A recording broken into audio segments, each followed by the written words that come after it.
Khedbrahma police દ્વારા આંતરરાજ્ય checkpost પરથી ગેરકાયદેસર બંદૂક સાથે એક પકડાયો.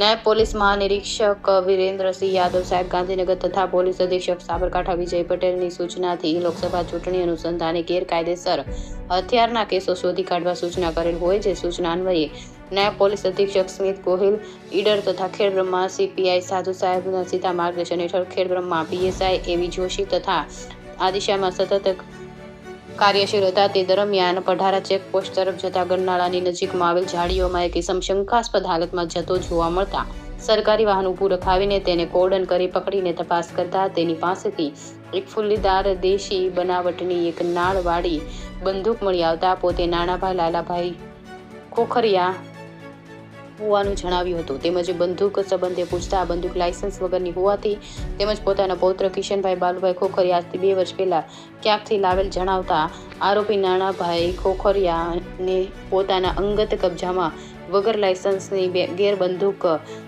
રાખતો હતો.